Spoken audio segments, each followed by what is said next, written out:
If you've been to Japanese arcades in the past few years and you're a fan of Gundam, then you must have seen these arcade machines. Perhaps you're wondering what they're like and how you can play them, or got intimidated by the loud music these machine blares. Well, have no fear, because today I'm here to show you how it works. First of all, as with most collectible arcade games, you'll need your IME card. You'll be able to see dispensers for these in larger arcade chains, so you can go ahead and purchase one. And most if not all Japanese arcade games use this card, be it music games or even RPG games. Next, you'll need to set up a profile. Generally it's just your display name, the rest don't really matter too much given it's mostly local network battles within Japan. You'll then move on to the fun part, the Gacha. So like all your favorite mobile games, there's an element of Gacha in this game too. You'll receive a card along with one match for 200 yen. Subsequent card purchases are 100 yen each. The rarity of the cards you receive range from C for common to P for perfect. There are a few rarities above that, such as LX, PR, A and SEC, whatever those stand for. Well, at least SEC stands for secret. But those are more for collectors and not likely to appear. But good luck trying to get them though. I don't know if they're gonna appear or not. Maybe you'll get lucky, but if you do, leave a comment. Alright, now that you've obtained some cards, you'll notice that you have two types of cards, pilots and mobile suits. A pair of both types makes up one unit in your team. While the mobile suit grants active abilities, the pilots grant behavior types along with passives. Pairing the respective pilots with their mobile suits will grant extra effects, though certain niche situations could call for unique pairings. Both cards have stats that are added together to form the unit's total strength. Now, what are behavior types? There are a total of 3 different behavior types: Annihilate, Control, and Defense. They are also color-coded as shown here. Rather than a rock-paper-scissors relationship, the type weaknesses are linear. Annihilate has no weaknesses but has no specific behavior types. They will attack anything and everything. Defense types are weak to Annihilate types but strong against Control types.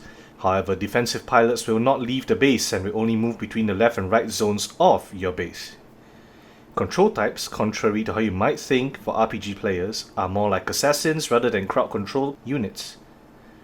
These pilots will make a beeline for objectives when deployed and ignore all other units.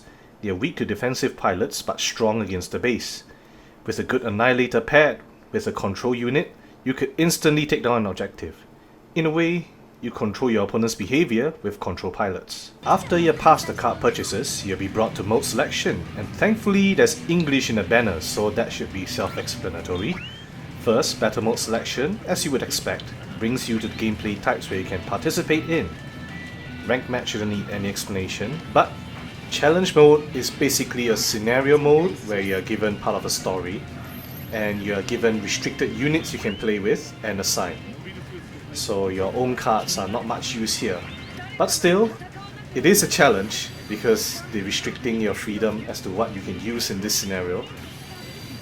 It's quite hard actually, but you can give it a shot if you want that challenge, but otherwise you can just go for the matchmaking stuff. Regardless of which mode you choose, you'll be brought to your team's assembly page.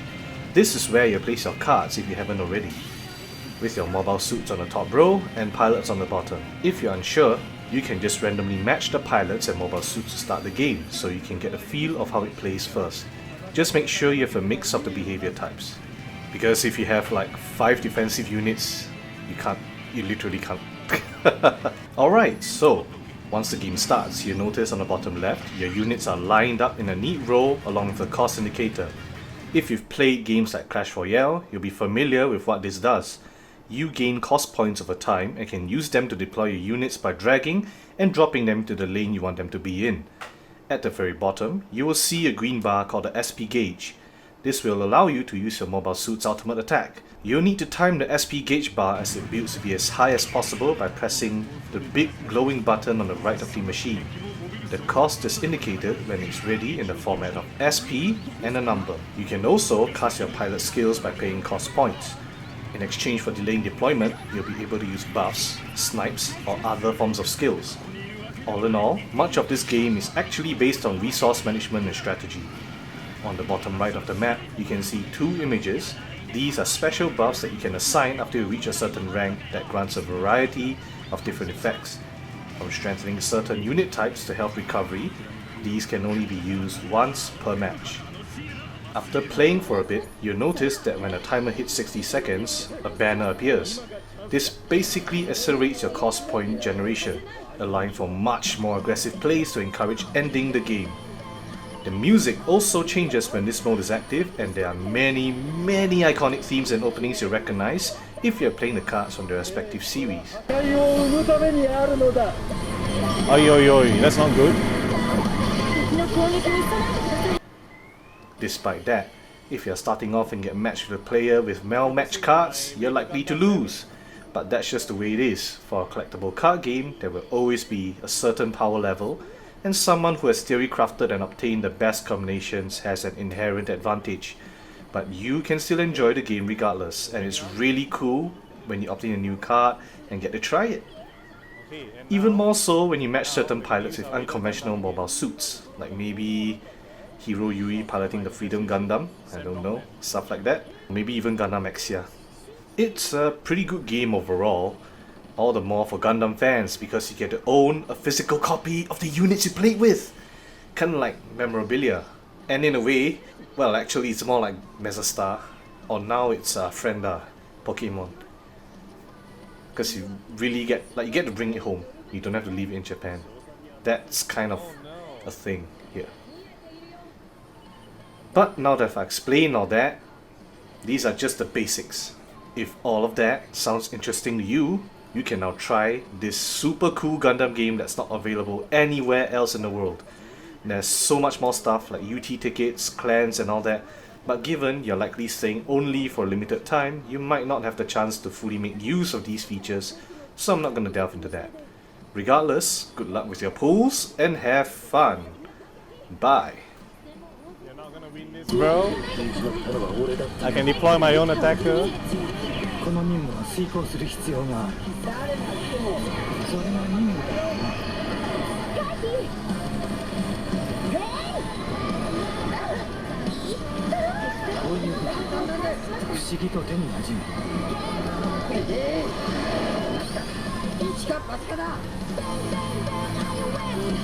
Actually, is that guy the Hammurabi's pilot? I don't know. Seems like the same era.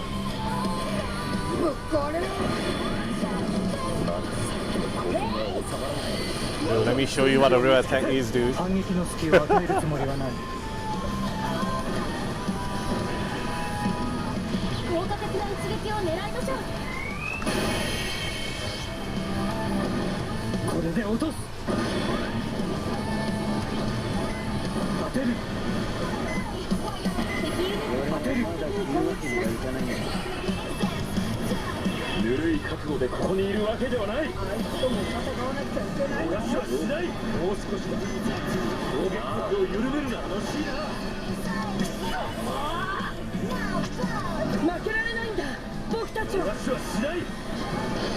What's taking so long? The other small units, that difficult to kill? Strange.